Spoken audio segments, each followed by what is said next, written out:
નમસ્કાર, મારું નામ છે નલિની શેવાળે. સંત બહેનાબાઈ શાળા ક્રમાંક 146 મરાઠી માધ્યમ નવાગામ ઈશ્વરપુરા સ્કૂલમાં હું ઉપશિક્ષિકા તરીકે ફરજ બજાવું છું. મારો નવતર પ્રયોગ છે નિસર્ગાचा રાનમેવા, જે મરાઠી નામ છે. તેનું મિનિંગ ગુજરાતીમાં થાય છે જંગલ પેદાશમાંથી મળતો મેવો. મારી શાળાની સમસ્યા હતી કે જંક ફૂડ અને તેનાથી થતા ગેરલાભ વિશે વિદ્યાર્થીઓ અજાણ હતા. પ્લાસ્ટિકના ટિફિનમાં ભોજન લાવતા હતા. આ સમસ્યાને દૂર કરવા માટે મેં મારી શાળાના 6 થી 8ના આનંદ મેળામાં નવતર પ્રયોગ કર્યો હતો, જેમાં જંગલ પેદાશમાંથી મળતી વસ્તુઓ, ચીજ વસ્તુઓનું વેચાણ કરવામાં આવ્યું. 6 થી 8ની બાળાઓ દ્વારા આનંદ મેળામાં ઘણી બધી જંગલ પેદાશની વસ્તુઓ વેચાણ માટે મૂકવામાં આવી, જેમાં ફણગાવેલી, શેકેલી, બાફેલી એવી જ ચીજ વસ્તુઓ વૃક્ષના પાંદડામાં વેચવામાં આવી હતી, જેનાથી ઘણા બાળકોને બહુ ફાયદો થયો હતો અને જંક ફૂડ, ફાસ્ટ ફૂડથી થતા નુકસાન વિશે તેઓ જાણકાર થયા હતા.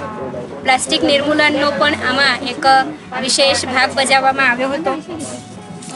જંગલ પેદાશમાંથી મળતી વસ્તુઓ જેમ કે આમલીનું જ્યુસ,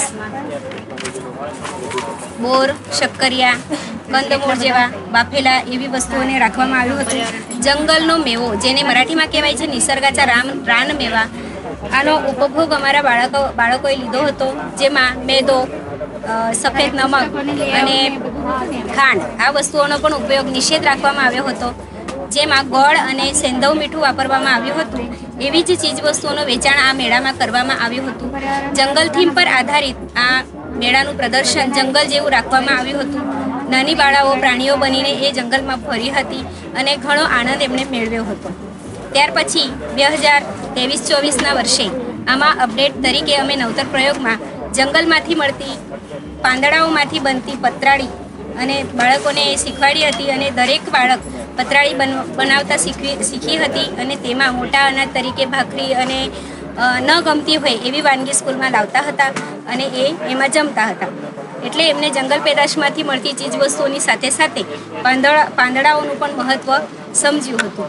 ત્યારબાદના 3જા વર્ષે, એટલે કે ચાલુ વર્ષે 2024-25માં અમે આ નવતર પ્રયોગમાં અપડેટ કર્યું હતું, જેમાં રાખ્યો હતો શાકભાજીનો હાટ.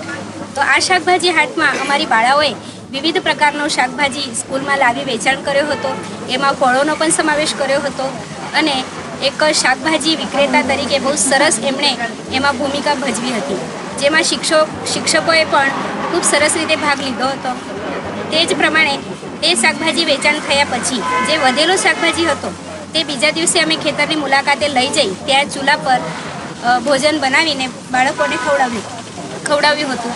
આનાથી અમને પરિણામમાં બાળકોને સ્ટીલના ટિફિનમાં લાવતા ભોજનનો લાભ એ રીતે જાણકાર થયા હતા. ત્યાર પછી સ્કૂલમાં લાવતા પેકેટ્સ બંધ થઈ ગયા હતા. ફાસ્ટ ફૂડ કે જંક ફૂડથી થતી સમસ્યાઓ તેમણે જાણી હતી અને હવે તેઓ પર્યાવરણ વિશે, સ્વાસ્થ્ય વિશે અને આરોગ્ય વિશે ખૂબ જ સારી રીતે જાગૃત થયા હતા. બસ.